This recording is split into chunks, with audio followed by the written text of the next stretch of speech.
everyone. Hello, welcome. My name is Luke Martin, and I'm going to be your presenter for today. This presentation is entitled The Road to Licensure, Responsibilities of Candidates and Supervisors. Now, when I was creating this presentation, I was trying to figure out what the perfect graphic for this was. And I thought, okay, road to licensure, nice straight road.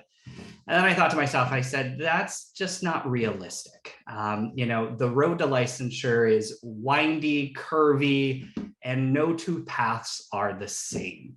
So hence this Candyland version of a road. What is unique, or what I should say is similar actually in all different paths to the road to licensure, is that there are several milestones that are pronounced in each and every path. So that's what I'm going to highlight today, is really those 5 different pieces that are similar in everyone's path. And what I'm going to do even differently than a standard road to licensure is I'm going to highlight in each milestone the responsibilities of the supervisee, as well as the responsibilities of the supervisors, because it's really important for everyone to be fully aware of what each person is supposed to be doing. Before I dive in any further to this presentation, as a lawyer, I am obligated to provide this disclaimer. And this disclaimer essentially states this information provided in this workshop is for educational purposes only. It is not intended to serve as legal advice. I am not your attorney, even though I am one. If you need an attorney, please contact your own legal counsel. Now, as you may be aware, I can't do this presentation alone. So fortunately for me, I am joined by Dr. Christy Kadirian. She is going to be my co-host here, and she's going to be helping with the Q&A section. Dr. Christy is an LMFT. She has been with CAMP for over 2 years, and she serves as the Educational Outreach Manager. Christy, are you there? And you would like to, I think, share some information about CAMP? Thanks so much, Luke. Hi, everyone. It's so nice to be here with you today. I just wanted to share a little bit about some of the benefits of being a member of CAMP. If you're not already a member and you're joining us, maybe you're in school or you just are learning about this presentation. CAMP represents over, now I think the number is around 33,000 MFTs, and the opportunity to grow leadership skills and community with other pre-licensed and licensed members. I know for me, in my journey to becoming a licensed marriage and family therapist, CAMP was so pivotal in my own growth. I found my first associateship through my local chapter. I was able to get very helpful legal consultation through our legal team, as well as learn a lot about marketing and building my own business through the many educational opportunities. So if you're not already a member, the community and networking, as we've seen through the past few years of being pretty isolated in general, is so valuable. Second huge benefit, obviously, is our legal team consultation. You have exclusive access to speak to CAMP lawyers that can answer your legal, ethical, and licensure related questions, which I know there are many.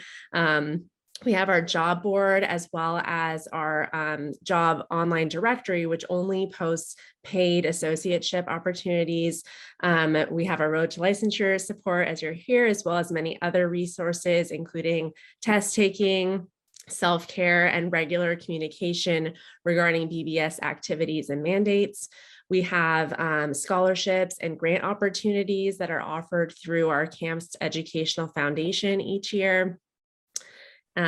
We have our malpractice and student liability insurance, which many graduate student members take advantage of. And you get that for free when you're a student, which is basically worth the cost of your membership through CPH and Associates, continued education and training, as well as opportunities to get involved. I know myself as a therapist, we have so many different skills and we want to use them in different ways. So you have the opportunity to write for our therapist magazine. You have an opportunity to be part of leadership, both in our committee as well as in chapters, as well as advocacy and grassroots opportunities, which is an amazing way to really advocate for MFTs. And we also have our free unlimited access to our database, and you can access our peer reviewed journals there. So many benefits. This is just touching the surface. If you're not yet a member, we have a link in the chat that Michelle is going to post that can take you right to the page to become a member. Love for you to join and continue to support you. And also one quick note, just for a few people that were asking in the chat, if you don't need CEs for this presentation, you don't have to do a test or quiz later. So I know everyone's like, a test. And so don't worry about that if you don't need CEs. All right, back to you, Luke. Okay, perfect. Thank you. I do need to mention that we do have one other individual joining us today, and that is Anne Tran. She is here as well. She is a wealth of knowledge, and she will be helping Dr. Kadirian answer any of your Q&As, questions that you may have. So you may see an answer from her, you may see an answer from Anne. So she is here. She is an attorney herself. She's my boss. She's amazing. So you are in great hands. Hi, everyone. Thank you so much for joining us today. Okay, thank you, Anne. Who am I? I'm an attorney with CAMFT. I have been an attorney since 2011, so I'm going on 11 years. I have an MBA, I have a JD, I had my own practice. I serve as an adjunct faculty member and lecturer for a few different universities. So that's a little bit about me, but let's get back to why we're actually really here. And that is to go over how to become a licensed marriage and family therapist. Today, we're going to go over 5 main issues, what it means to get a degree, what happens at graduation, obtaining an associate number, submitting an application for licensure, and examination. So without further ado, let's get started. So the first thing, if you are interested in becoming a licensed marriage and family therapist, is to find an appropriate program. Now, I do know that we have several universities here, so it's most likely that you already have found one. Okay, so you need either a doctoral or master's degree level program. It has to have 60 semesters or 90 quarter units. And in addition to classwork, you are obligated to complete up to a minimum of 225 hours of face-to-face counseling experience. Now, most schools will meet these requirements. It never hurts to check. Most California-based schools will automatically meet these requirements and will have crafted their programs. If you're in a national program or a program with, that's designed in a different state, you may want to check to make sure that there's cohesion and that there's not any issues with the actual classes that you take. If there are, you want to reach out to the BBS to make sure that you can figure out what those deficiencies are, so that way you can fix them right away. So now that you've found a program, your main responsibility is to study hard and pass. You have a whole bunch of courses, you are learning a bunch of information, you want to make sure that you're doing the best that you can, and you're wanting to retain that information. The one thing that I have noticed that happens from time to time, and it's a rarity, is that when you sign up for, let's say, a master's level program and it's a 2-year program, there may be life that happens that extends the program. Now, I have spoken to an individual once who actually was able to take 7 years to complete a 2-year program. When they initially signed up for the program, there were set courses that you had to take. Now, of course, over a 7-year period of time, there's a good chance that the laws are going to change. And unfortunately, the laws did. So if you're in a program, you want to make sure that you at least attempt to try to complete it in a reasonable time frame, within the maximum time frame allowed by your school.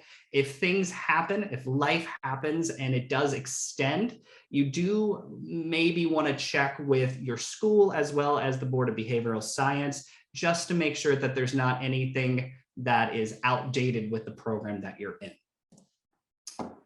To that end, there is a new requirement, okay? As of January 1st, 2021, an applicant for licensure as a marriage and family therapist shall complete a minimum of 6 hours of coursework in suicide risk assessment and intervention, okay? So this is a new requirement. Depending upon where you are on that road, if you're just starting out, you should be okay. But if you're further down the road and you're almost near completion, you may need to go back and look to see if this is something that you have to accomplish. Now, the law does allow 3 different ways of making sure that you meet this new requirement. The first and easiest is if your school offers education in this area. If they do, then you can go to your registrar or your training director and you can request a written certification that essentially states that you have met this requirement. Now, again, if you're further down the road, then that probably isn't going to be an option because you've already graduated. So you could check, but maybe you didn't get what you needed.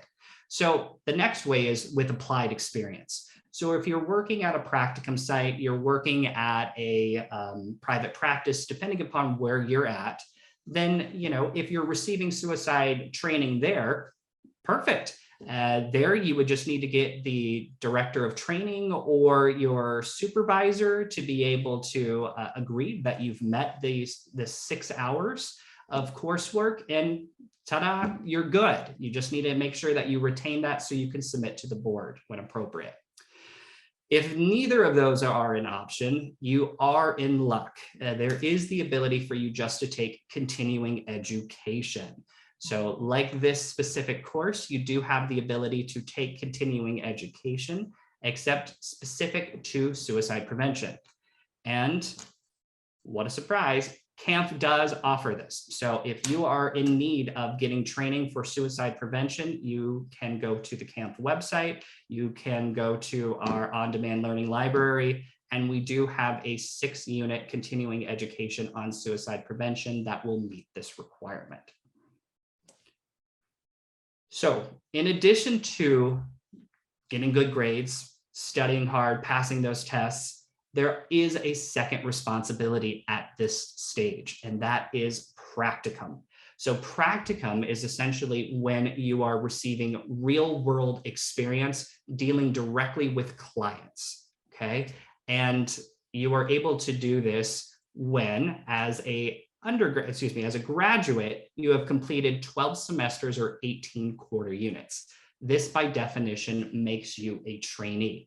Now, there may be different requirements for your university before you can begin, but that is technically what the law states as to when you are able to begin practicum. And as we went over a little bit earlier, real quick, you are required, in order to be able to receive a license, have a degree program that meets the requirements of the BBS, as well as to acquire a minimum of 225 hours of face-to-face counseling experience, 75 of which may be client-centered advocacy during practicum. It is important to note that each program is slightly different. So while this is a requirement that the state of California sets out, your degree program may require 250, 300, and that's perfectly okay, because you'll at least hit this 225 minimum. Now, for those that are not aware, client-centered advocacy is defined in Business and Professions Code 4980.03, and it includes researching, identifying, and accessing resources. So essentially the time you spend outside of a session on resources related to your client. This time can count towards this 225 goal. Now, if you are interested in pursuing that, whoever is your site director or whoever is your supervisor most likely should be contacted in advance of trying to collect those hours, just to make sure that there's no issue. Now, with COVID and everything that has happened, there's been a lot of change with regards to how we view in person. okay? The law requires 225 face-to-face counseling hours. When I initially read that, my thought was, okay, so face-to-face. So not this. So we need to actually be face-to-face. I need to be able to touch your nose. You need to be able to touch my nose. However, that's not a correct interpretation, according to the BBS. So during the pandemic, the Board of Behavioral Science placed several waivers out there clarifying what the new interpretation of the law was. One that stuck was that MFTs and PCC trainees are not required to gain their practicum hours in person, but instead may do so via telehealth. Although the law already implies in-person or video conferencing is permitted for practicum hours, during normal times, face-to-face may be in person or via video conference. So that's the good news. So now if you are in a situation where you're in practicum and you are doing Zoom sessions with your clients, it is for sure that that will count towards your minimum 225 hours of face-to-face counseling. So that's great news that we've gotten that clarity. So where can you work for practicum training? That's a complicated topic and we're going to dive into it. But some of the basic things are, it's a place that regularly provides mental health.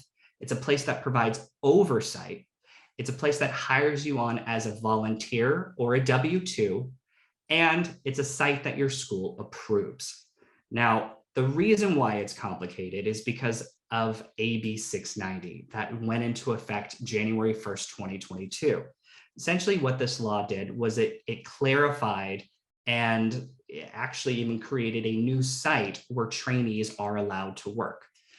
Unfortunately, it's not a very easy way of getting to it. So we have to kind of learn what everything is to be able to understand what it's not.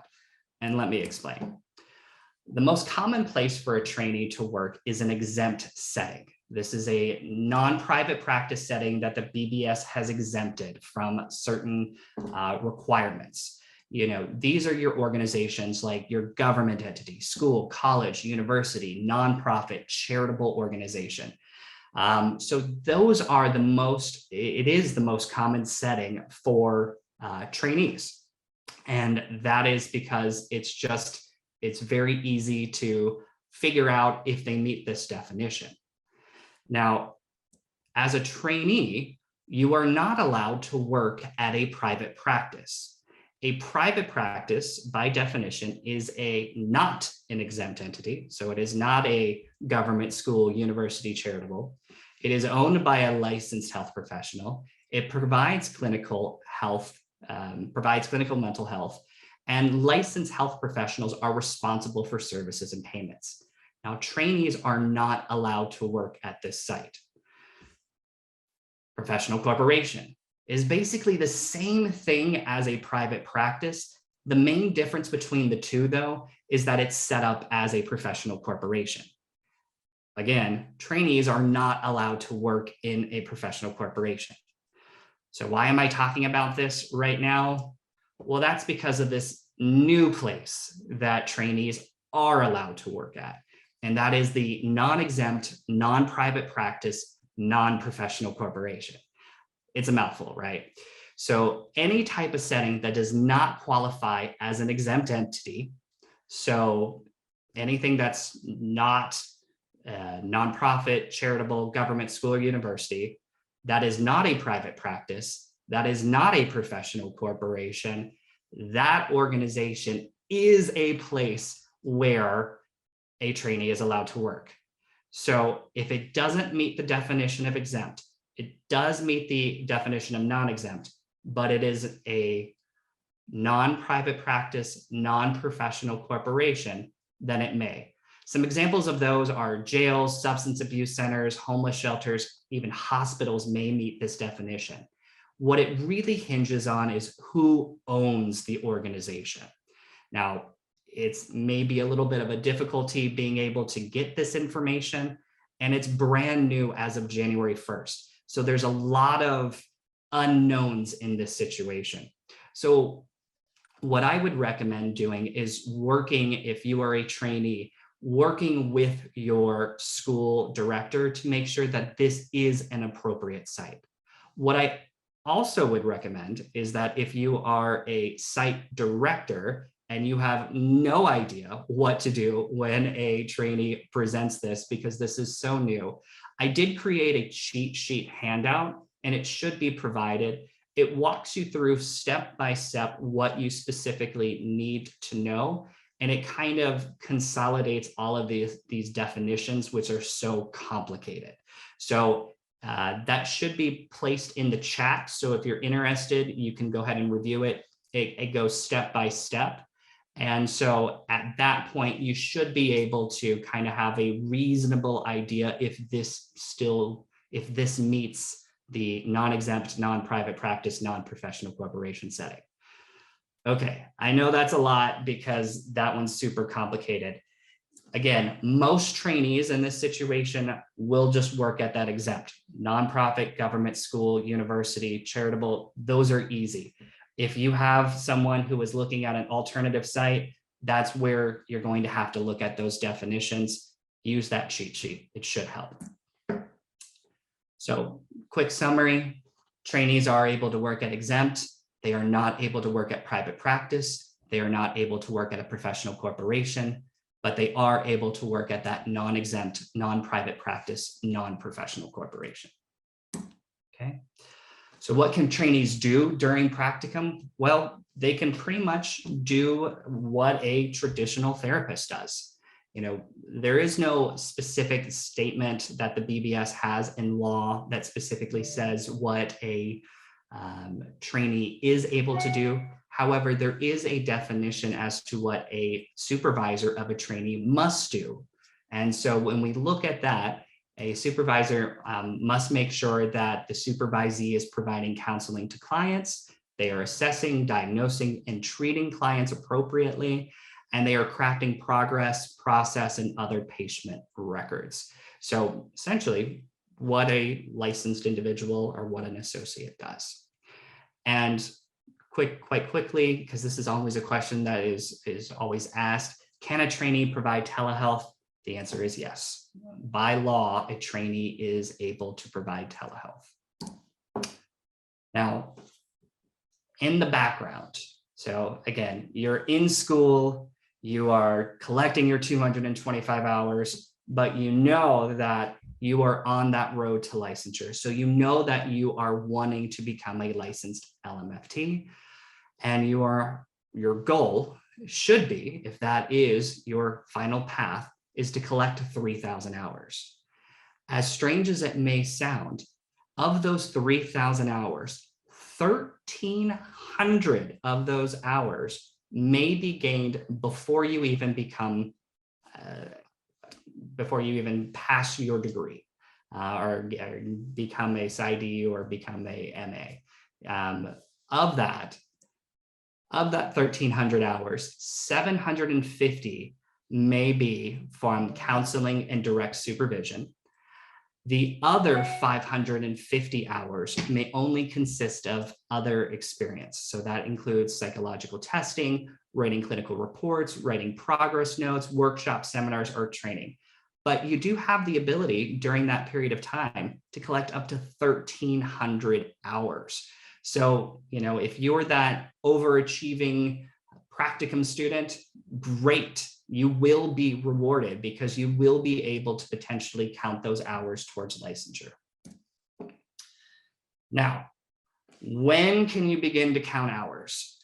And why is that important? Well, again, when you become a trainee, when you have completed at least most likely a quarter or a semester, you become eligible to become a trainee and begin to collect hours.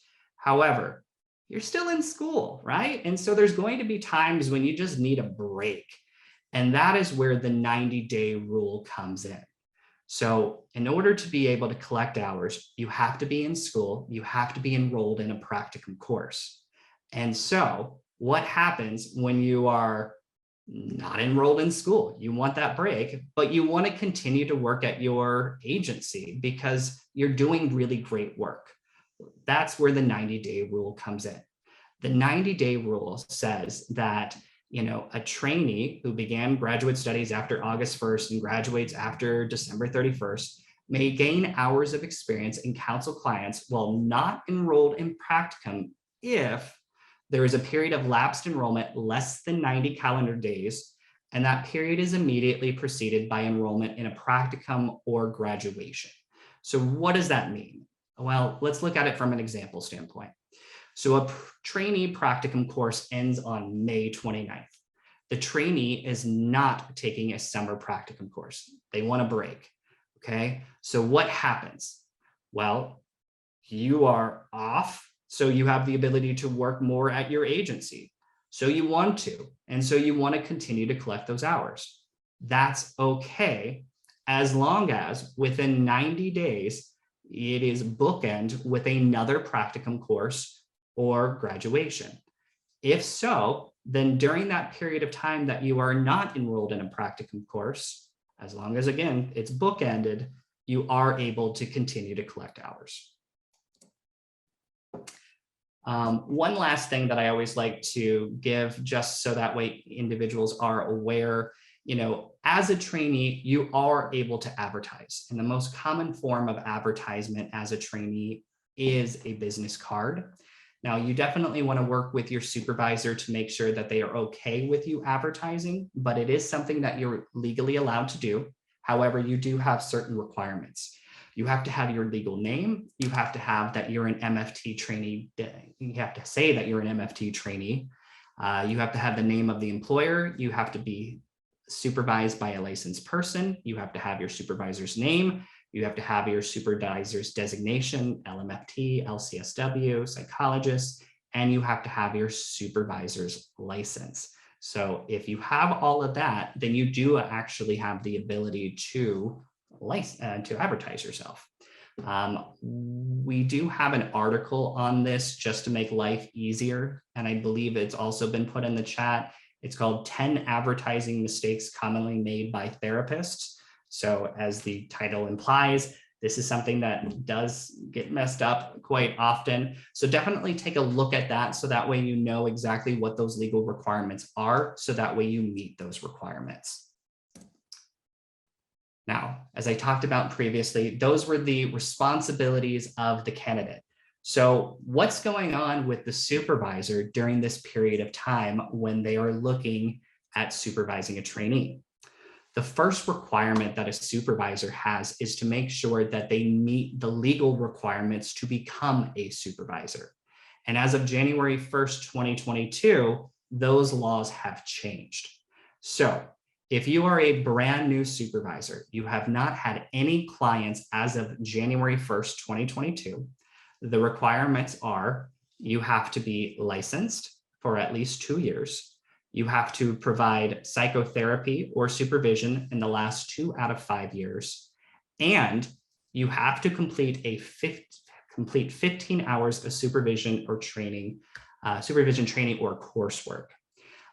This does need to be completed within 60 days of commencement. So if you're a supervisee or you're a trainee or even an associate, and you're looking to see if this person meets the requirements as a supervisor, this is what they have to have. If they are a brand new supervisor, they are going to have to make sure they're licensed for 2 years, they've been practicing for at least 2 years, and they complete the 15 hours of supervision training. The good news in this situation is that, let's say you want to start today and they haven't completed that 15 units, that's okay, so long as they complete it within 60 days of the commencement of that relationship. Now, there are other ways of meeting this requirements, such as being a CAMP certified supervisor and being attested with our program. So there is other options, but this is the most standard way of how a new supervisor as of January 1st, 2022 becomes approved. If you are a seasoned supervisor, meaning that you are a supervisor who has practiced before January 1st, 2022, and without a 2-year lapse, then you still basically have the same requirements. There's no additional new requirements on you, which is great. You still have to have been licensed for 2 years. You still have to have provided psychotherapy or supervision in the 2 out of the last 5 years. and you still have that same requirement where you need to do 6 continuing education units every renewal cycle in supervision, I should say. Again, that is waived with supervision certification. And there are additional, like I mentioned earlier, there are additional ways of meeting that. However, this is the most common. Okay. Now, again, January 1st, 2022 keeps ringing and keeps coming up, and that is because there was quite a bit of law changes that took place. So this is great that you guys are listening to this presentation because it is the most up-to-date presentation. Now, the first required form to establish a supervisor-supervisee relationship has been the supervisor responsibility statement. Now, that is a valid document so long as the relationship began before January 1st, 2022. It's essentially the form between the supervisor and supervisee. The trainee or associate, whoever has it, should have the original copy because they will need to be submitting that to the BBS at a later time. Now, that is perfectly fine as long as, and it's perfectly, I want to make sure I highlight this. If you have this form and the relationship began before January 1st, A-okay. However, if it did not begin before January 1st, so it began March 7th, then you are going to need to make sure that you are using this supervision agreement. It now replaces the supervisor responsibility statement. So for any relationship after January 1st, 2022, you need to be utilizing this form. This form is an agreement between you and the supervisor. You need to, the trainee or the associate needs to keep the original copy, and you will need to submit this to the Board of Behavioral Science when you submit your application for licensure. So make sure you hold on to this. Again, it is going to be very difficult because, again, that road to licensure is a very windy road and there is no straight path towards it. And so just imagine having to make sure that you hold on to this document during your graduate program to be used 4 years down the road. Make sure you figure out now where you want to hold on to those documents because they are going to be important. You are going to need to use this to be able to prove that you have received your hours. And this is a document that the Board of Behavioral Science is going to require. So hold on to this in a secure spot. Again, if you are someone who has a supervisor responsibility statement, so the relationship began before January 1st, you and your supervisor are now required to complete a supervisory plan. So hopefully, if you are a trainee or an associate, even an associate on a second registration number, and that is your, and you are still receiving hours and you have had a relationship that began before January 1st, 2022, you need to be completing a supervisory plan with your supervisor. If you begin the relationship after January 1st, 2022, that supervision agreement, this guy right here, it's 8 pages. The last 3 pages are going to be this supervisory plan. So it's already going to be included. So when you go to submit this to the Board of Behavioral Science, if the relationship began before January 1st, 2022, you are only going to submit the responsibility statement.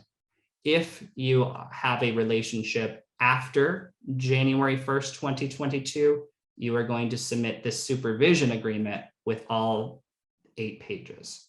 The supervisory plan by itself will not need to be submitted to the Board of Behavioral Science unless requested. Okay. A new requirement that has been put into effect as of January 1st is a supervisor's assessment of a supervisee. You can think of this as like an annual review. The Board of Behavioral Science wants to make sure that individuals are aware of, how they are doing ultimately in the supervisor-supervisee relationship. So there is now a requirement, practicum as well as in the associateship, that at the very least you have one assessment per year. Again, kind of think of it like an annual review.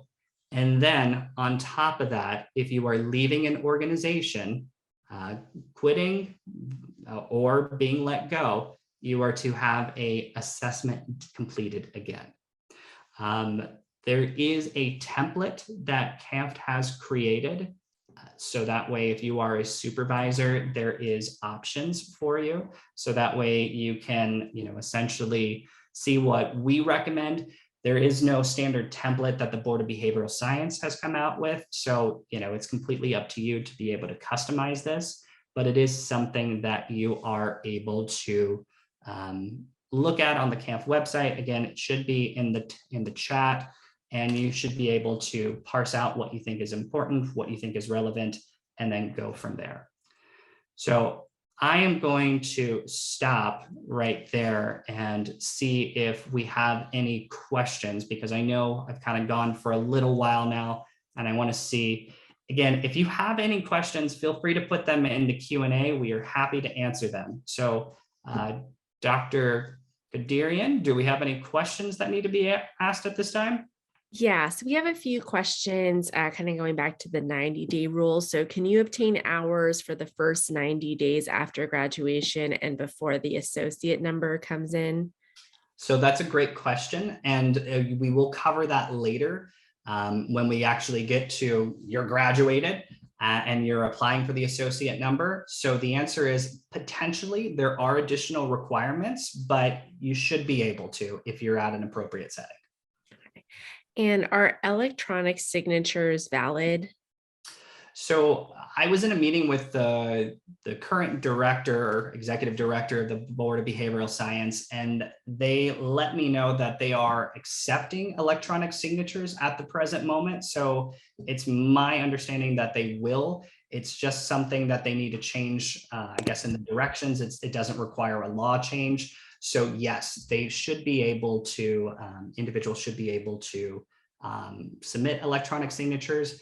My one recommendation with that, though, is to make sure that it has some degree of creativity. So when you're doing a signature, make sure that it has, a mouse being used to sign it or something along those lines. You don't want to have it in Times New Roman 12 where, anybody could do it. You want some sort of degree of creativity just to be on the safe side. Okay. And you might be going over this, but on the experience verification form, they ask us to separate pre-degree and post-degree hours.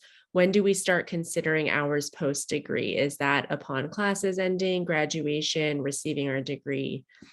Great. Yeah. So it is based upon when your degree confers. So there is going to be a section that we go over that, but yes, it is when you officially graduate.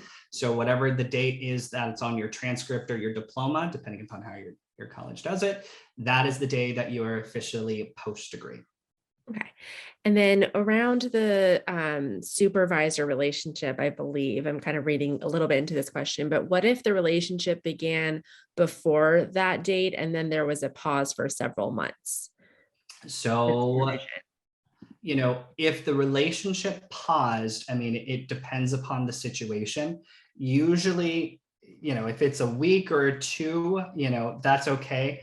But to me, in that situation, it's probably best to end, especially if that pause is because you're graduating and you're becoming an associate, things like that. So it really kind of depends upon the situation. But I would always say start anew, complete it, get everything signed, have the weekly summaries, compile those, sign that verification. And then when you begin, like, let's say a few months later, start that new, get that very new supervisor agreement, and then begin those weekly summaries and then get a new verification. I think that's easier. Otherwise, when the BBS is looking at it, they're going to say, what's going on here? Why was there such a pause? You don't want to give them any reason to, be curious about your application. You want to just have everything set, all your I's dotted and your T's crossed. Great. And last question for this portion, going back to the suicide prevention, can we combine the coursework and applied experience requirements to make up the 6 hours of suicide prevention? Like if they had 3 hours of coursework and 3 hours of training at a practicum site? So the law doesn't give you specifics as to if you can do that. It just says that you have to complete 6 units. You have the ability to get it from one of those 3 routes. It doesn't say that you get to do it from, part of A, part of B. To me, in that situation, because the law isn't exclusively clear as to if you can mix and match from A to B, I wouldn't take that chance. I think, to me in that situation, I would just get it either from A, B, or C. That's it, not A and B. Right. Awesome. And thank you so much.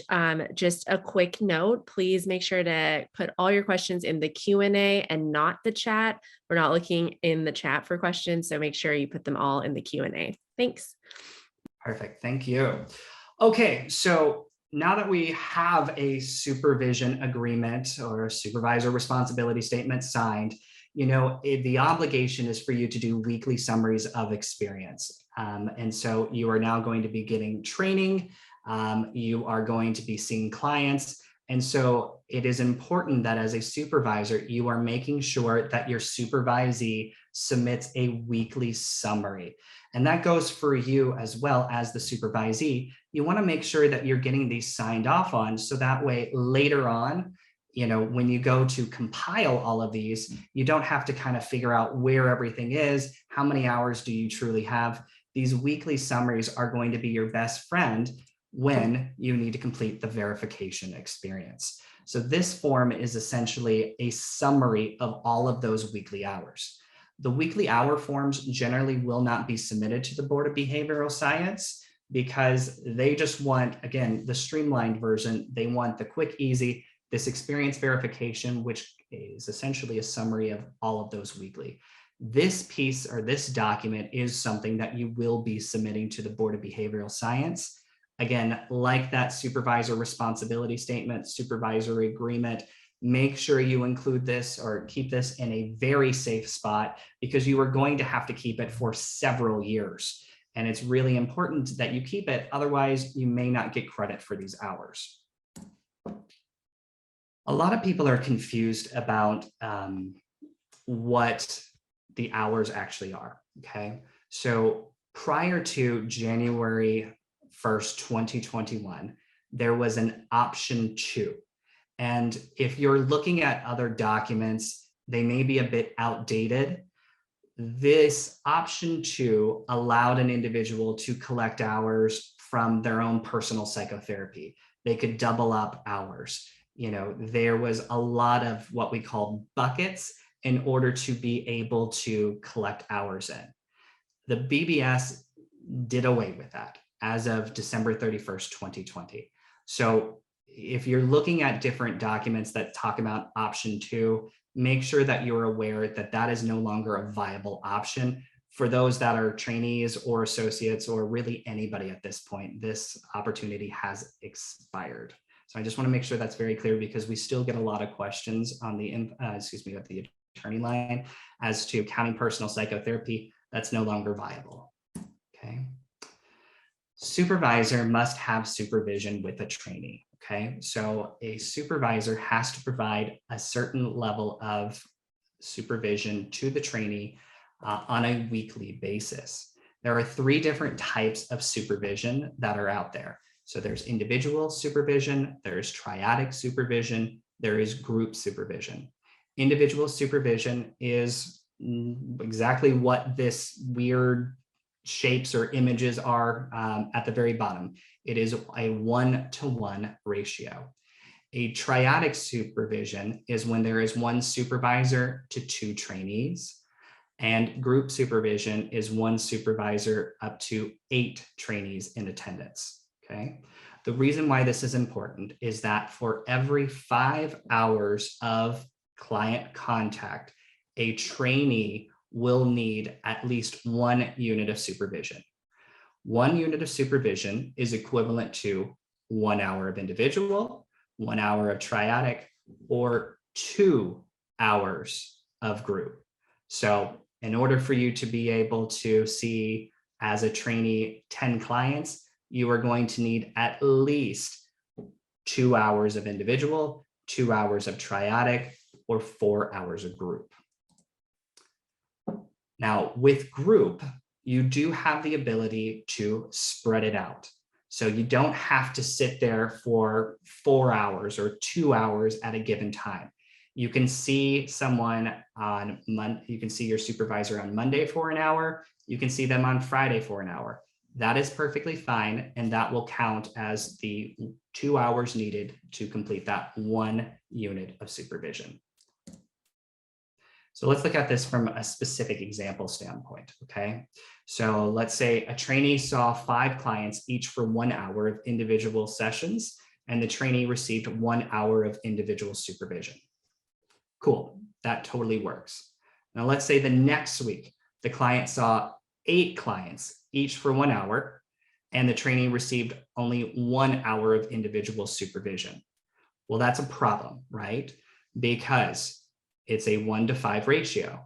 So technically, since they are over 5, even though it's not a full 10, they are still required to have 2 units of supervision. So we are missing 1 unit of supervision. The good news, though, is that with trainees, you are able to average your supervision hours that you accumulate and are able to kind of apply them from different weeks. So let's look at week 3. Trainee saw 3 clients, each for 1 hour of individual session, and the trainee received 2 hours of individual supervision. Is that okay? It is. So you actually have 1 additional unit of supervision that you can apply for week 2. So technically in this situation, you would be able to collect hours on every single thing that you did, which is good. Now, the averaging is only permitted when you are a trainee, not when you are an associate. So keep that in mind. The next form that is required that most individual supervisors completely forget about, which is really an important one, is the emergency contact information form. A supervisor is responsible to provide supervisees with written instructions on how to address a crisis or emergency. This will include contact information for the supervisor or alternative supervisor if needed. The supervisor shall provide this in writing and prior to the beginning of supervision. The trainee does not submit this form to the Board of Behavioral Science, but it's just something for them to be able to have. And as a supervisor, you should be providing this. As a supervisee, if your supervisor does not, you need to ask for it.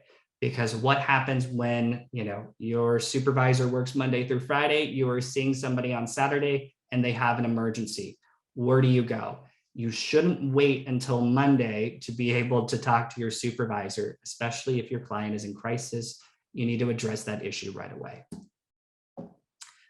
Now, there are unique situations where an additional form may need to be had, and that is an oversight agreement. So there's no obligation that a supervisor is an employee of the site any longer. That used to be a requirement for certain settings. Now, if your supervisor is a volunteer or an independent contractor, then that is okay. If you are a trainee, it is always best to get an oversight agreement for supervision signed. This should be retained by the supervisee because they will be submitting this to the Board of Behavioral Science. As we will go later on, if you are in a situation where your supervisor is not an employee, is a volunteer or independent contractor, and you're in a private practice, there are additional requirements. But as a trainee, this is all that you would need. You would just need a written oversight agreement. And fortunately for you, the Board of Behavioral Science has provided a template.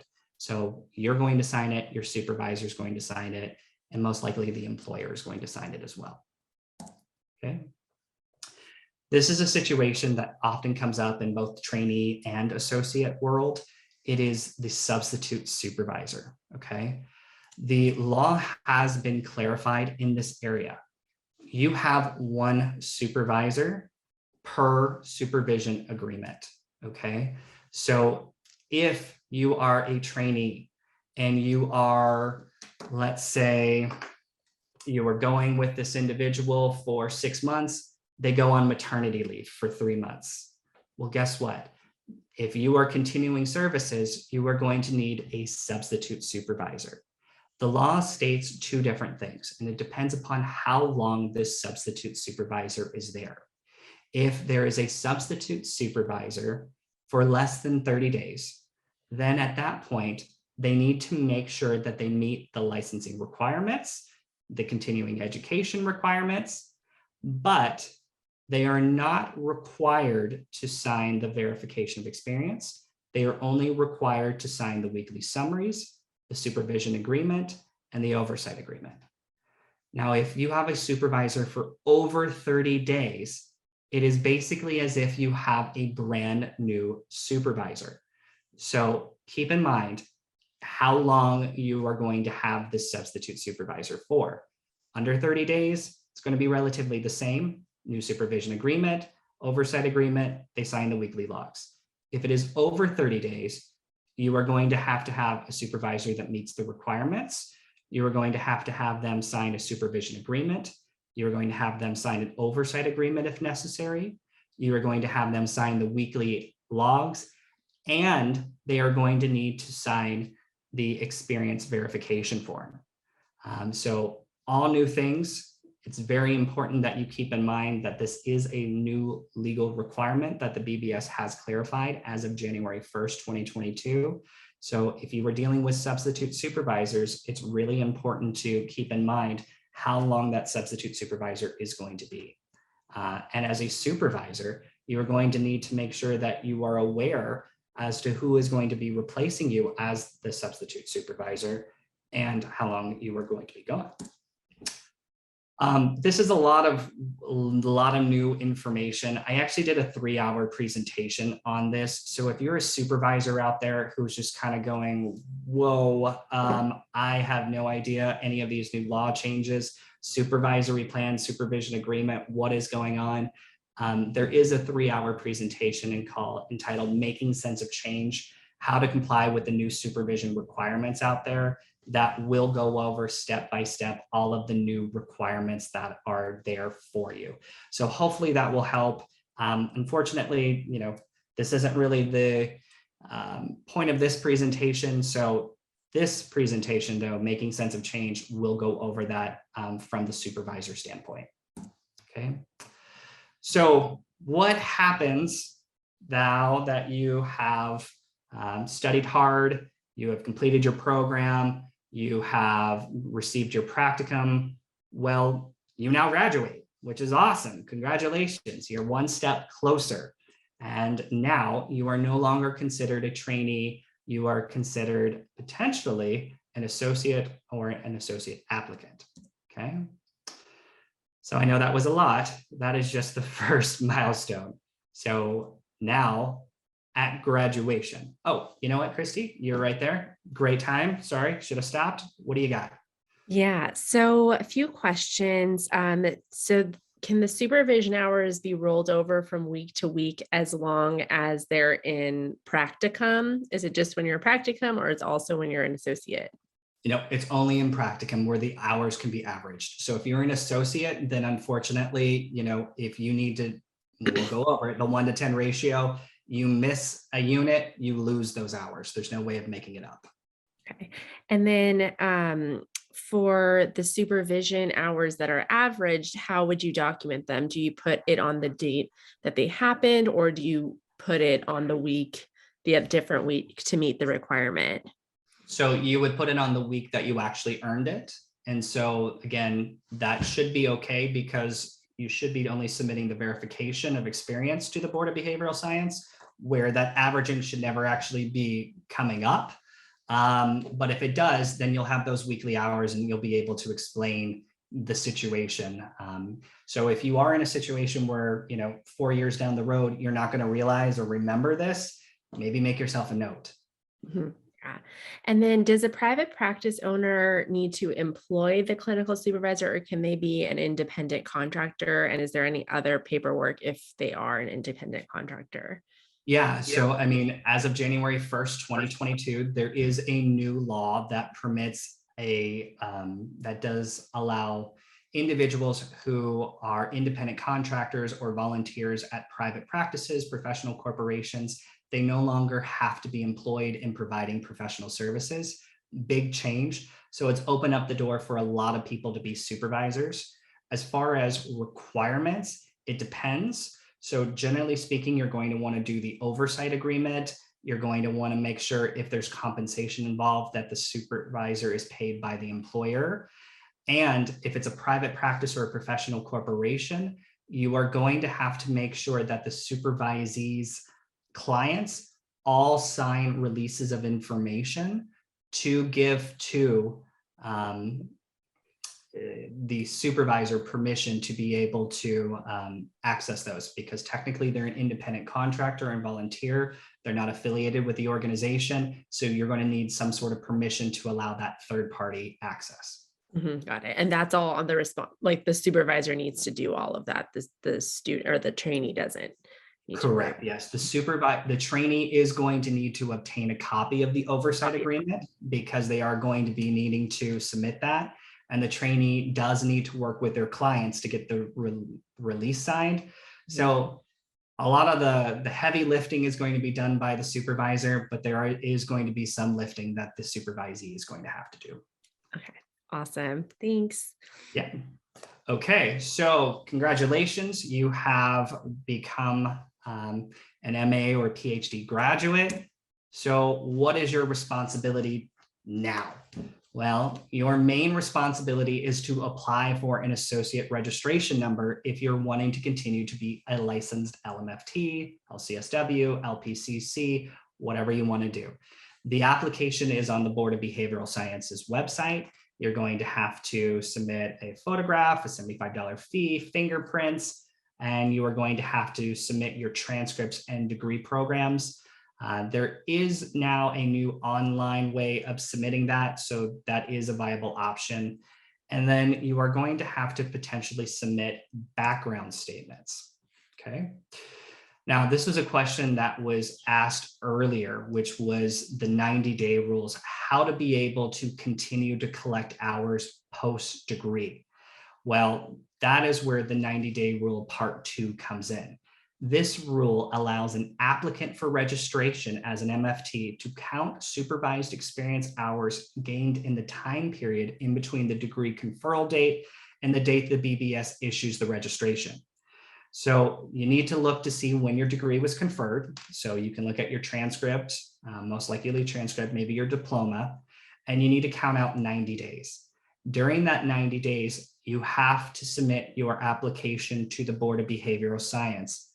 If you do, and you meet the second requirement, which I'm going to talk about in just a second, then, it doesn't matter how long the BBS takes to issue your associate number, you are going to be able to continue to collect hours at your site.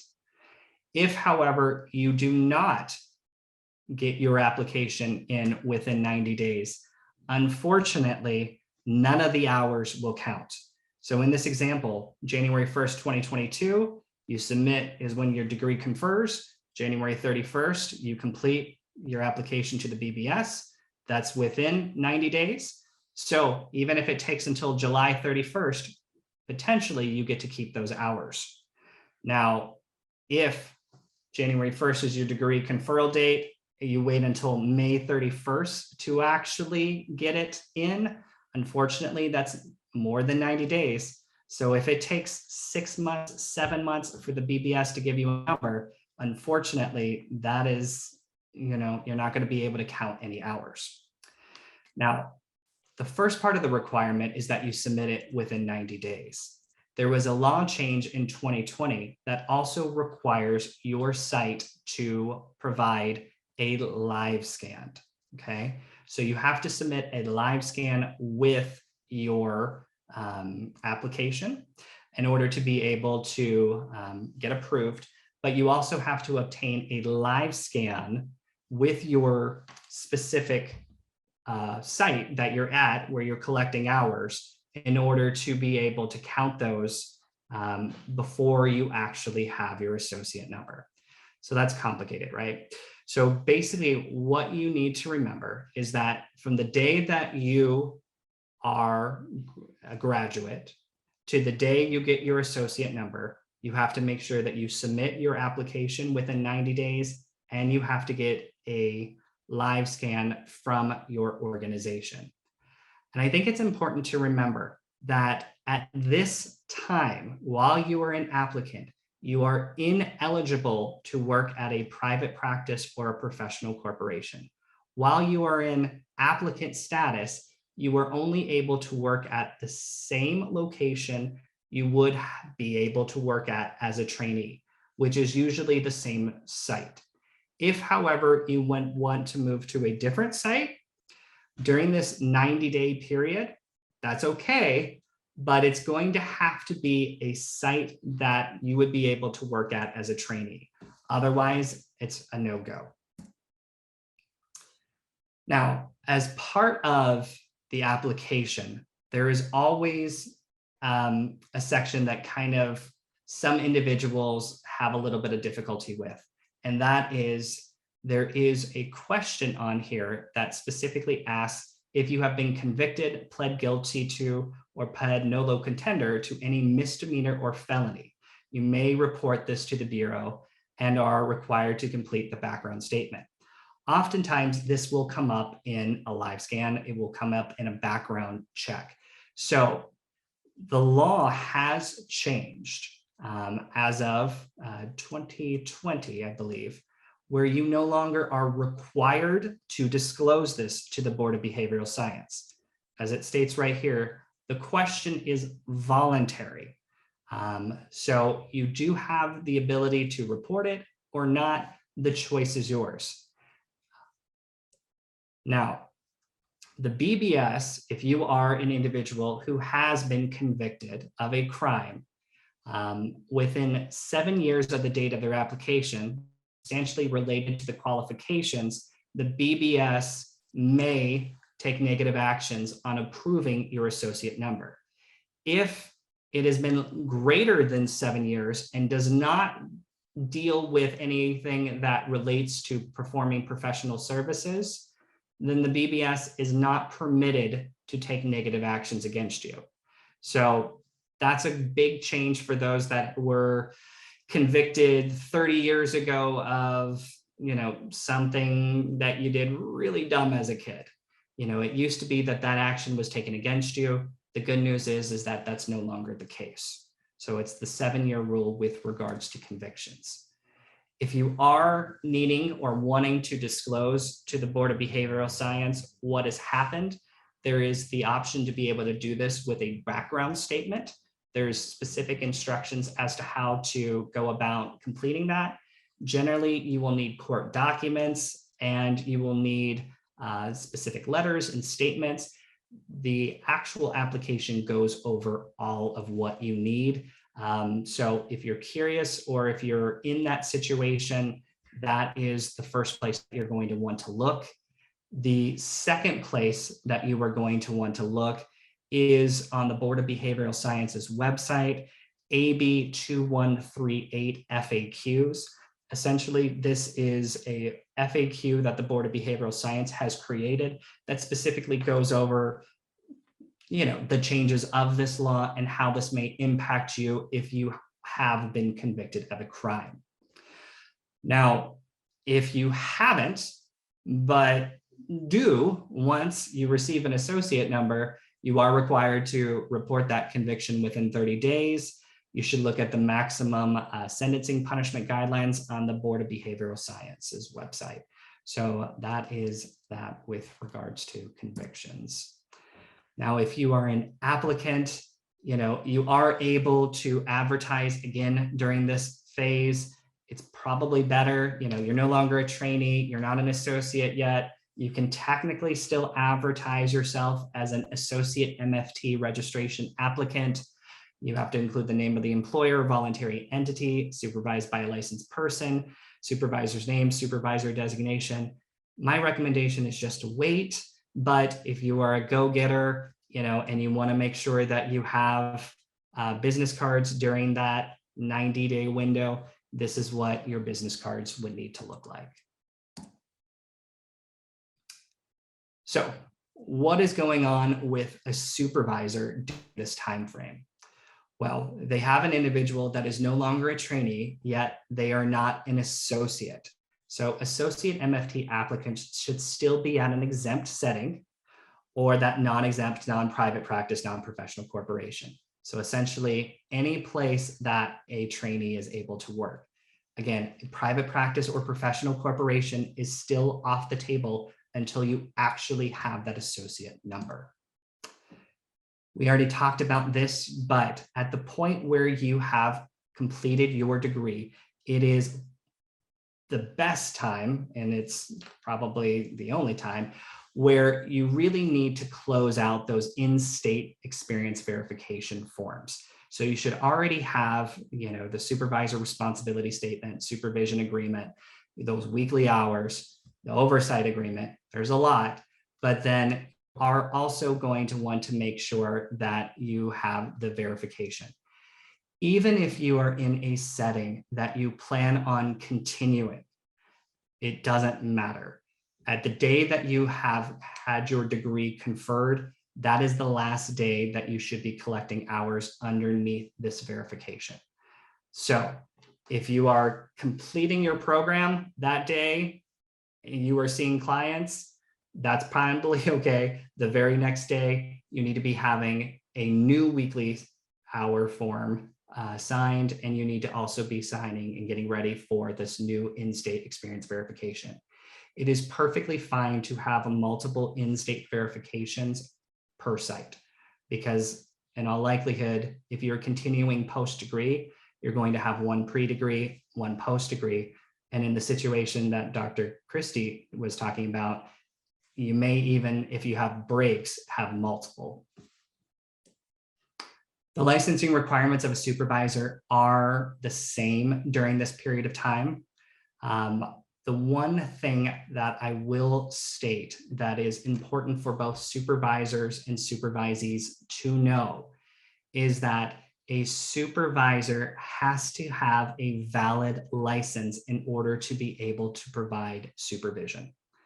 So while the supervisor will hopefully be checking to make sure that their their MFT license is renewed, my recommendation would be to actually put your supervisor's expiration date in your calendar. And I know that seems, why would I need to do that?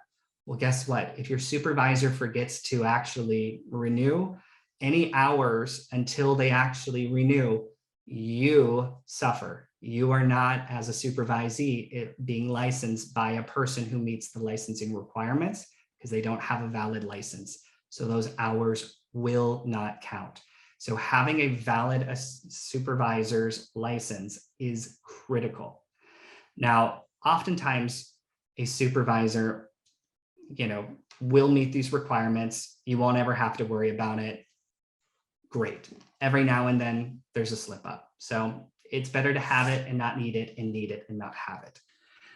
The other thing that oftentimes happens, and the supervisee finds out about it, is they realize that their supervisor has not completed their supervision training. That's okay. The actual profession and vocation code states the board shall not deny hours of experience gained towards licensure by any supervisee due to failure of his or her supervisor to complete the training or coursework required. So that's the good news here. It's not great that your supervisor forgot to take their continuing education or didn't meet that requirement by any means. If you find that out, you might want to remind them. And as a supervisor, you might want to make sure that you note this and make sure that you don't make that mistake. However, life happens, it occurs.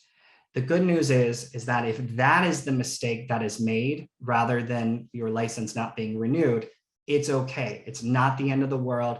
Those hours will still count. It's just that license that really matters here. Now, as an applicant, you are going to have different ratios. So before, as a trainee, you had the 1:5 ratio. Post-degree, you are going to have a 1:10 ratio. Now, that's a little misleading. So the 1:10 ratio, just you would probably automatically assume, 1:10, 11:20, 21:30, but that's not the case. The 1:10 ratio says that for the first 10 contact hours, client contact hours, you have to have 1 unit of supervision. Hours 11 through 40, you only have to have 1 additional unit of supervision. So that's the good news here. So if you're working 40 hours, you may only have to have 2 hours of individual or 2 hours of triadic. Now, if you're doing group, then that's going to be 4 hours. So that's going to be a lot. You can only count up to 40 hours a week. So you will have to factor this in as to how many hours you are collecting. And as that little star says, you do have the ability to mix and match in this capacity.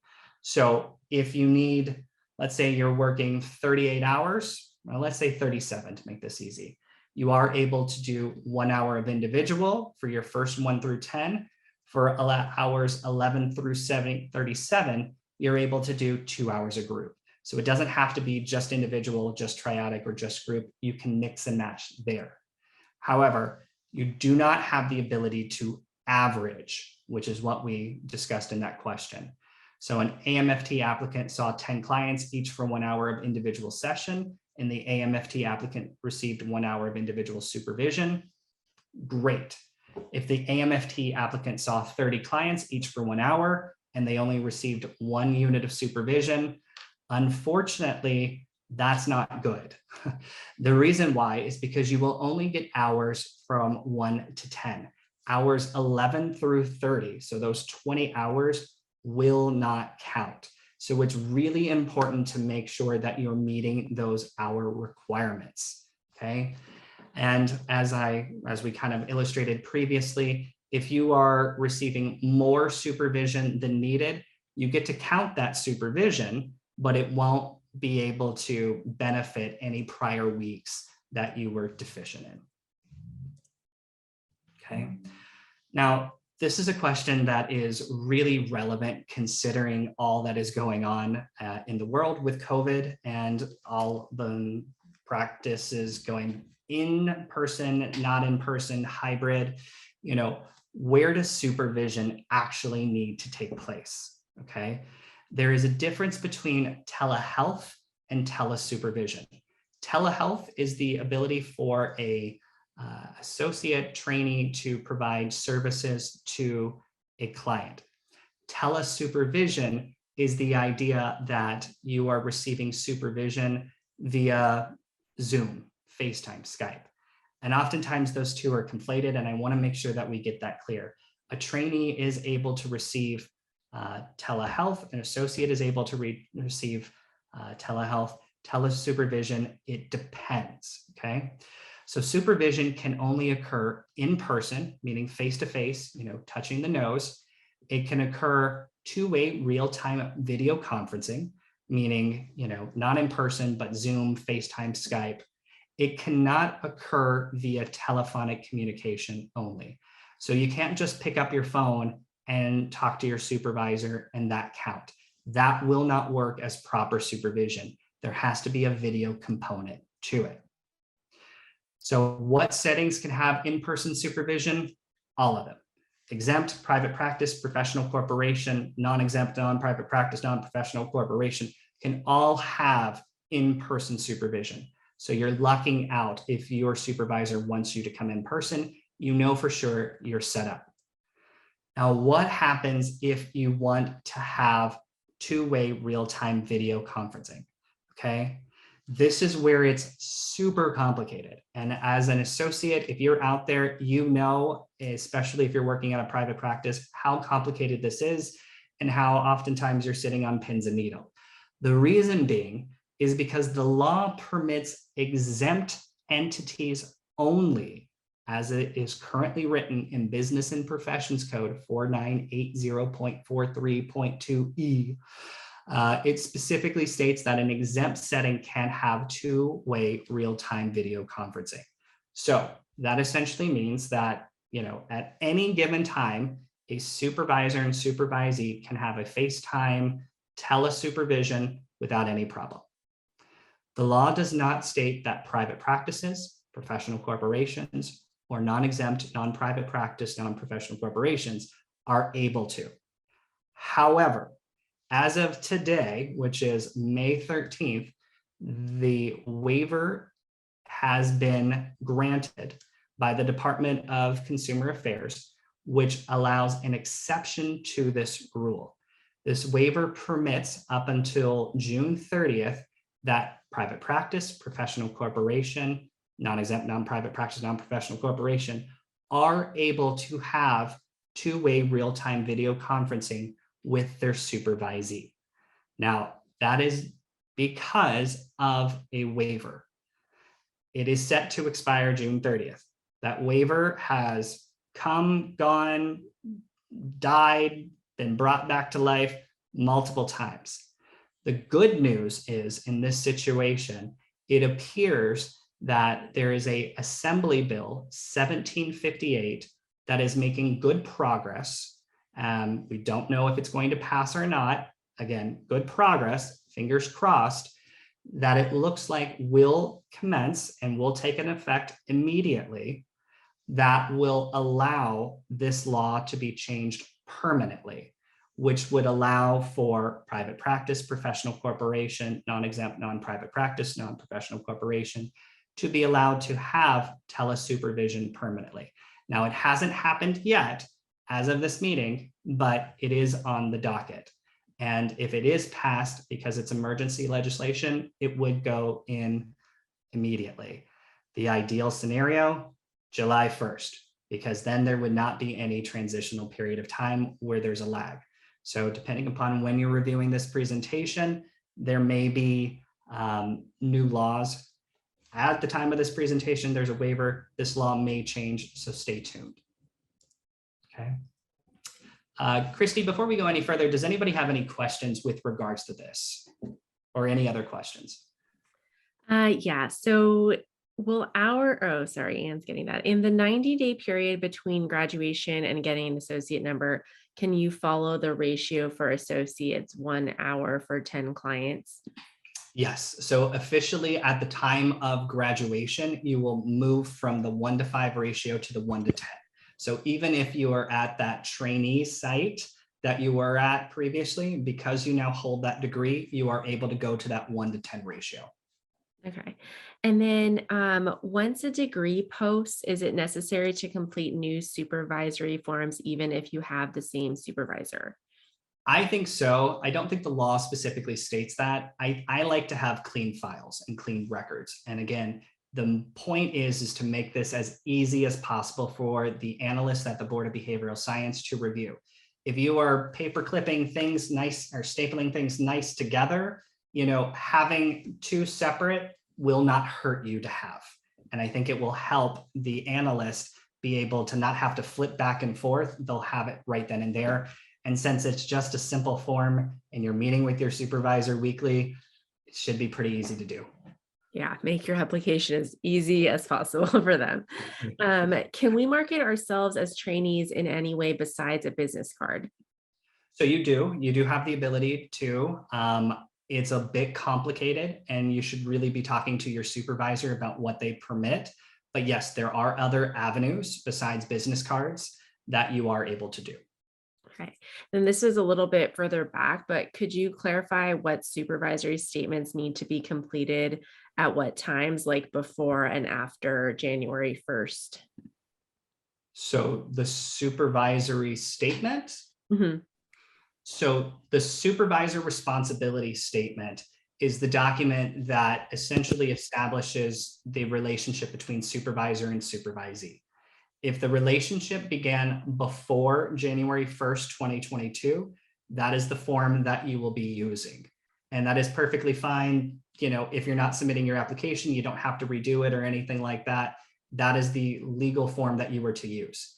Okay. Starting January 1st, 2022. So if you get into a new relationship today, you will be utilizing the supervision agreement.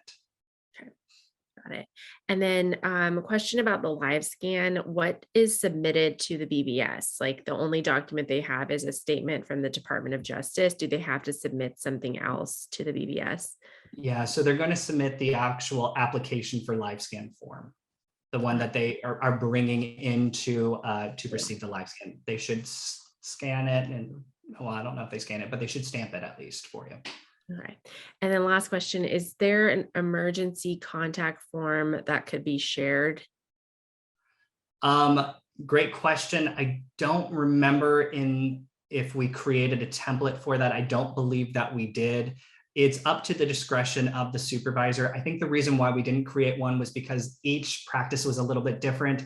I mean, if you're a solo practitioner, that means that you're going to have to give your potential supervisees your phone number, or in case of an emergency, or someone else who's qualified. So it really just depended upon that. So we don't unfortunately have one. That's all. Thanks. Okay, great. Okay, so during this period of time as an applicant, so you've submitted your application, you're going to need to continue to sign off on the forms, the weekly summaries, the in-state verifications. Now, this is where it becomes daunting, right? Because you've submitted your application, you're likely that you found this amazing job at a private practice. That's where your heart is. That's where you want to go. And unfortunately, you're just sitting on the BBS waiting for them to be able to review your application. It's painful. There's really nothing that can be done in order to be able to speed up the process. What I will tell you is that you want to make sure you figure out the day that the BBS receives your application. The reason being is because the Board of Behavioral Science on their Facebook page, I know it's Facebook, but if you look on the Board of Behavioral Science's Facebook, or they even have a link to their Facebook account or their social media accounts on their website, they will specifically spell out the processing application timeframe. So I think I did this yesterday. They are reviewing applications for the first associate number from April 6th, 2022. And so they're a little over, 5-6 weeks behind. So that's how long it's taking them to be able to process, which, isn't bad because they have 90 days. However, due to staffing, due to changes, that time fluctuates. So you may want to make sure that you take a look at that. You figure out what day that they're processing. And that also because, you're going to know when they're going to potentially be looking at your application. And if they update this and your application hasn't been reviewed, that may be an indication that you need to contact the BBS and say, hold on, I submitted my application April 1st. I haven't gotten anything. You're on April 6th. What's happening? And that way you're not just sitting there waiting for something to occur and nothing ever does. Okay. So let's imagine that now you have actually received your associate number. Congratulations, you are one step closer to becoming licensed. Okay. First thing that you should remember, and this is so important and so many people forget this, again, no different than you should put your supervisor's, expiration date for their license. You need to put your expiration date for your associate registration number. You are required to renew annually. People forget this all the time. If your status goes into delinquent, you will not be able to collect hours. I can't tell you how many individuals we have spoken to where their registration expired January 1st, September 31st rolls around and they realize, oops, I didn't renew. Guess what? During that entire time frame, those 9 months, you're not going to be able to count any of those hours. So that's really bad. It's a simple mistake that people make often. Please make sure you don't make it and renew. Okay. And you need to renew annually. There is a Breeze system that is online that you are able to renew online, and you can actually renew most likely same day if there's not any deficiencies. Otherwise, if you are not tech savvy, there's a problem with your Breeze account for whatever reason, you are able to manually renew. So there really is never an excuse, but it does take 4 to 6 weeks. And if you're already delinquent, that's another 6 weeks that you're not going to be able to count hours. So keep that in mind. Your responsibility as an associate, your first and primary focus should be to your clients, but your second responsibility most likely should be to take this law and ethics exam. The law and ethics exam, you have to take it at least once during your first year in order to be able to renew. And then you also have to take it every year at least once until you have passed, okay? It is an application that you fill out. It is on the Board of Behavioral Sciences website. It is a $150 fee, and there generally is a 45-day processing to be able to do this. The best scenario possible is that you take the exam, you pass it on your first attempt. If you pass it on your first attempt, congratulations, you are done. There is nothing that you have to do to take that exam again. There is a 78% success rate, which is great. However, there are plenty of people who do not pass on their first attempt. If you are one of them, do not be all hard on yourself because it is a very challenging test, and there are plenty of successful practitioners out there who did not pass on their first attempt. So this will not define you in the least bit, okay? If you do fail the exam, you have to wait 90 days before you are eligible to retake it. You have to submit the re-examination application. It does take 4 to 6 weeks. So make sure you time it. If you know that it's going to take 4 to 6 weeks to process, and you know you can't take it in 90 days, you're going to want to submit it within that 90 days, but right up against that 4 to 6 weeks. So that way, as soon as that 90 days hits, the application is on the desk, or they've been holding it, and then they can process it right away. The one thing that you do have to be aware of is that it matters when you take this re-examination. If you take it within your first year, you can wait 90 days and then you can take it again. You fail it, you can wait 90 days, take it again. That is a-okay. You probably can take it 3 times your first year, and in case you don't pass, each time you can take it again. If, however, you have to renew your registration and you still have not passed your law and ethics exam, you are going to be required to do 12 continuing education hours in law and ethics before you can submit this application and before you are qualified for re-examination. So what that means, and this happens all the time. I was literally just speaking to someone this morning.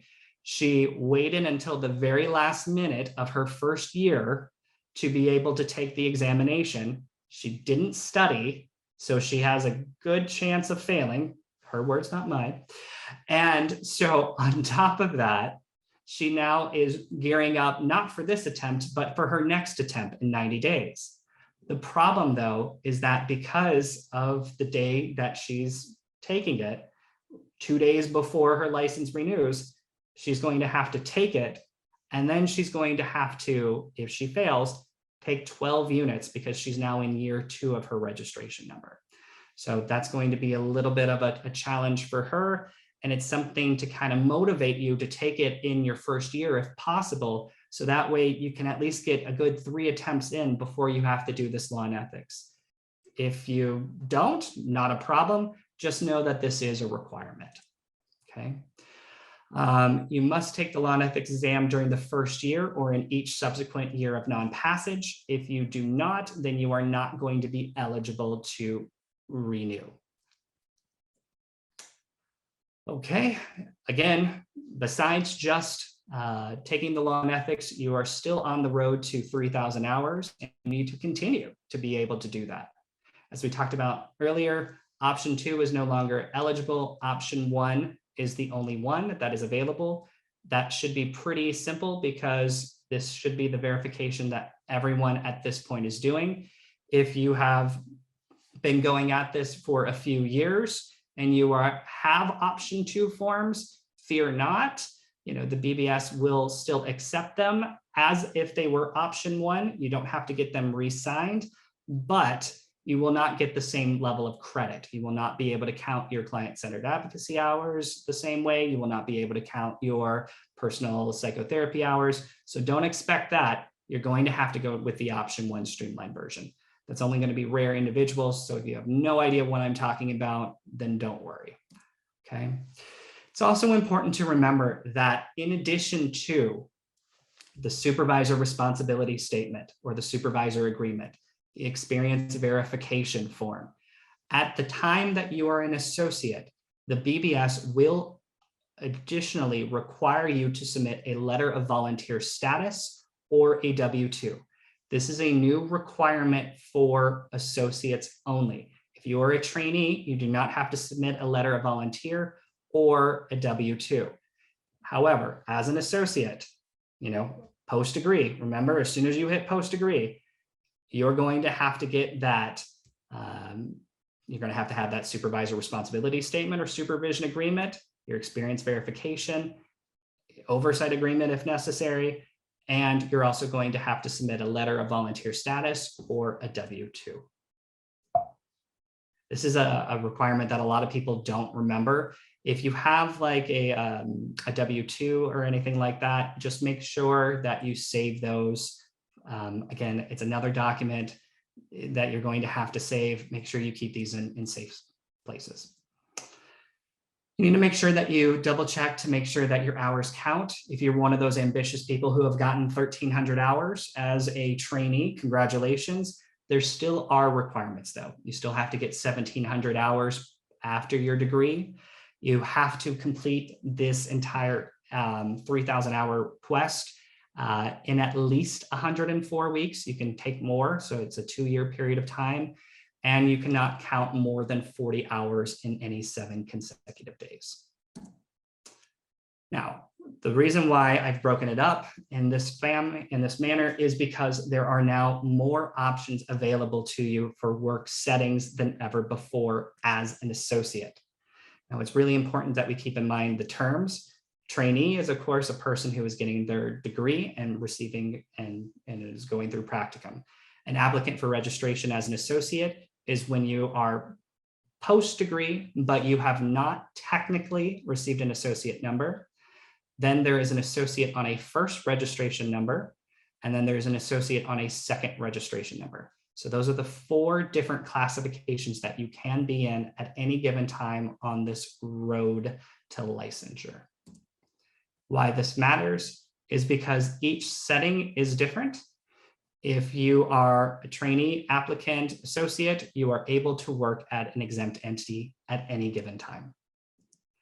If you are at a private practice, the only person who is eligible to work at a private practice is an associate on their first registration number.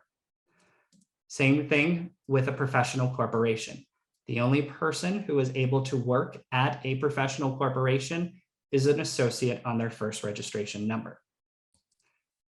If you are an individual who is a trainee, applicant for registration, associate on first registration number, second registration number, everybody, no different than what we've already discussed, is able to work at that non-exempt, non-private practice, non-professional corporation. So anybody can. Now, again, I put that cheat sheet handout in the chat. I think that it's already been put there. So if you are curious about that and you are interested in learning more about these different types of settings, that would be the test that you would need to make sure that your new setting works at. Now, why do I bring that up again? Because I've already talked about it and babbled on about it. It's because of the 6-year rules, okay? You have 6 years to accumulate hours underneath your first registration number. If you do not complete all of your hours during that time, you have to apply for a subsequent registration number. In order to be able to be eligible to receive a subsequent registration number, you have to have passed the law and ethics exam.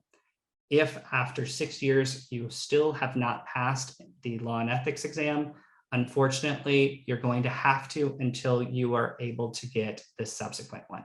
So that's really difficult for a lot of people. So if you're in that boat, make sure that when you're on year 6, and if you still haven't passed, you really push forward and try your best.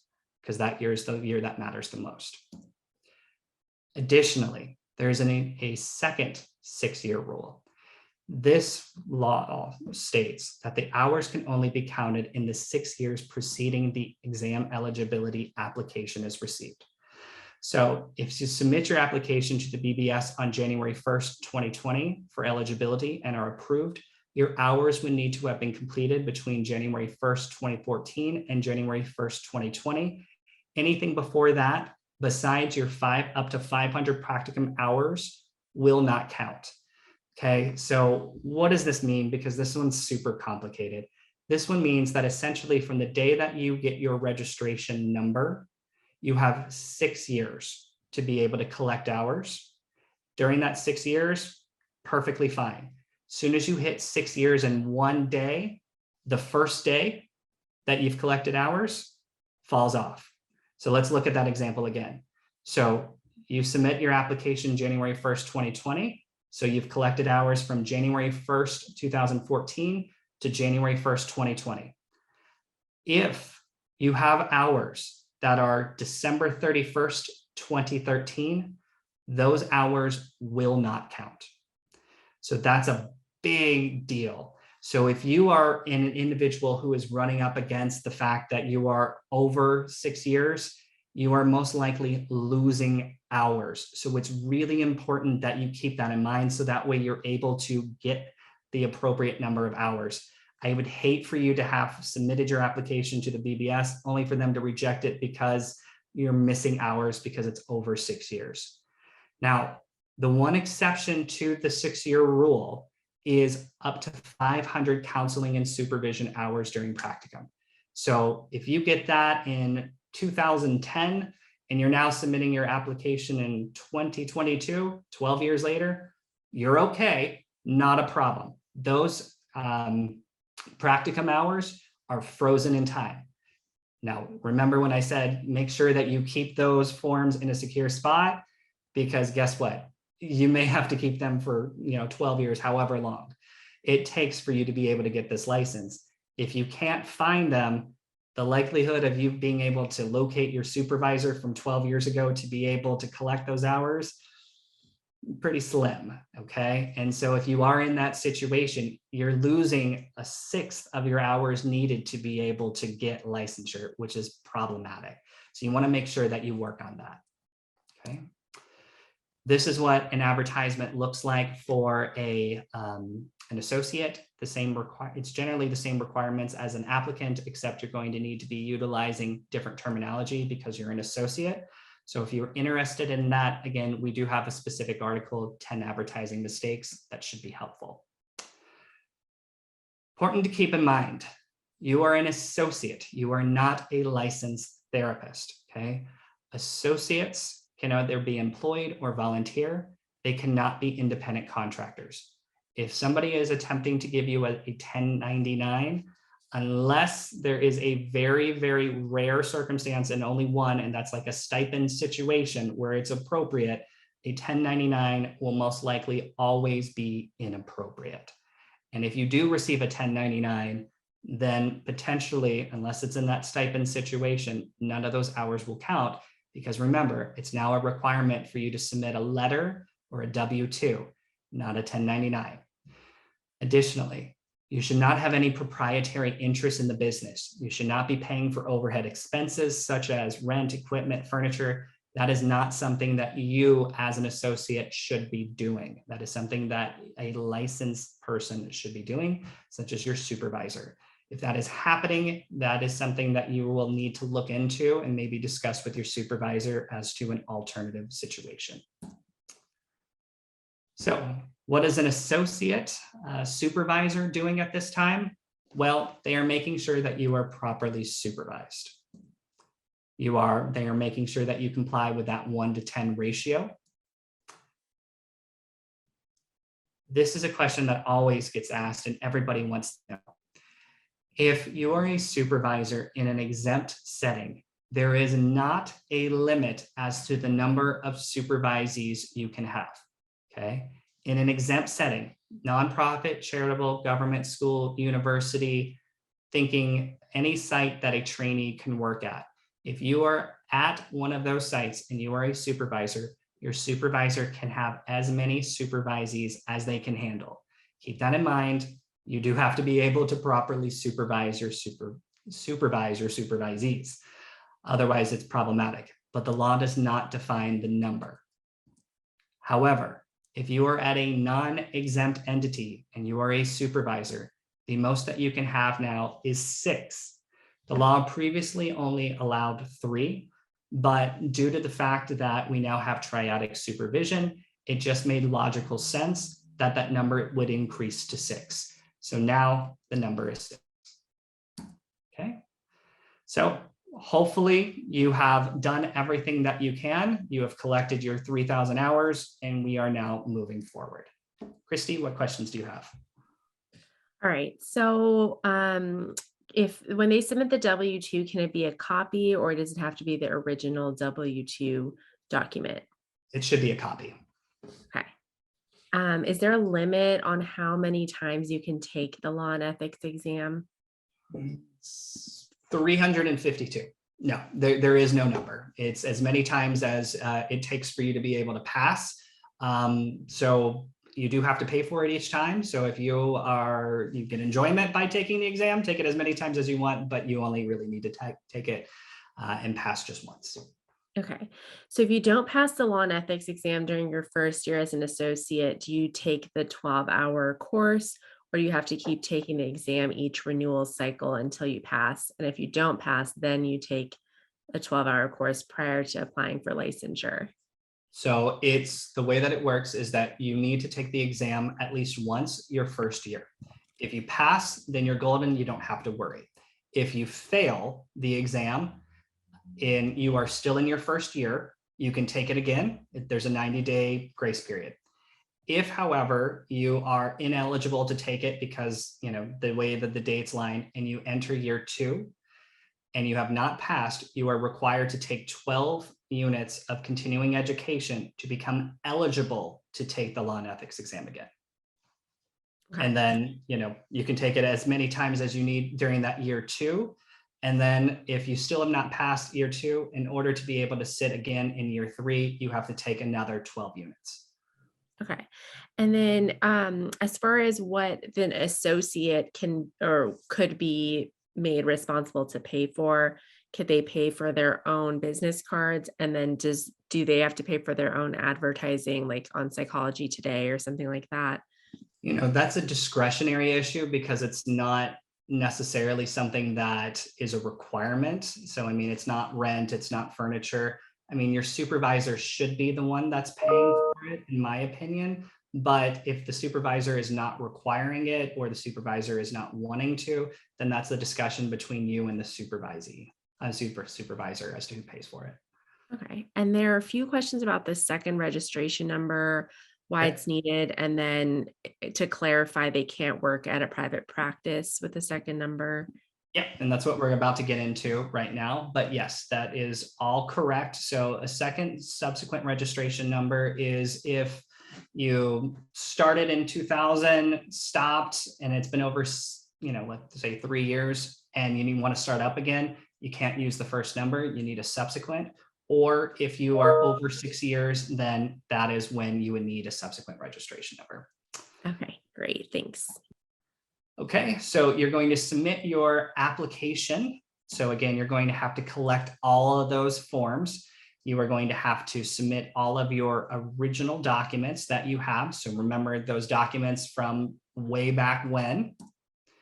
If you are in a unique situation, like a military affiliation, you do have the ability to have your application expedited. So, considering how long it has taken or may take, this is a really great opportunity. So if you are in the armed forces, have been honorably discharged, or a spouse or partner of someone on active duty, take advantage of this because it will definitely streamline the process. Also during this time, if you haven't done so already and you need testing accommodations, because this is something that you can either do earlier with the law and ethics exam, this is now a good time to submit testing accommodations before you sit for your clinical examination. Now, that's basically all that happens during that period of time. You just submit your application. The supervisor has to keep in mind you're still not licensed. So if you've submitted your 3,000 hours, they've been approved, you still need supervision. So you're not licensed. What you can do, though, is you do not have to continue at the same 1:10 ratio. You can move to like a 1:40 ratio. So essentially, you can have 1 unit of supervision for every 40 hours a week. That way, you can still at least validate that you're still receiving some level of supervision. And you'll need that because you're still not licensed. Now, this is where I think that you were getting at, an associate, Dr. Christie, sorry, an associate number in supervision with a supervisee who has collected their 3,000 hours. The reason why this is really important to note as to the difference between associate number 1 and associate number 2 is like what we were going to discuss. You know, there are times in certain entities that you are not able to work at with a subsequent registration number. Under a first registration number, you're able to work at, at an exempt entity without any issue. On a subsequent registration number, you are able to work there without any issue. Where it becomes a big problem, though, is when you have collected your 3,000 hours and you are now sitting for the clinical examination, haven't passed the clinical examination, it's taking time, whatever the scenario is, you have still renewed your subsequent you've renewed your registration number, but now you're at the 6-year mark. And this happens quite frequently. So you need to make sure that you keep this in mind. So if you have submitted your hours to the BBS, you have to take the clinical examination. Not everyone passes on their first attempt. If you would like to continue to work at that same place, that private practice, that professional corporation, you have to have a valid registration number. And oftentimes, if you take a few years to be able to pass the clinical examination, you will unfortunately run out of renewals. And at the 6-year mark, after 6 years, you are no longer, even if your hours have been approved with the BBS, to be able to work at a non-exempt entity.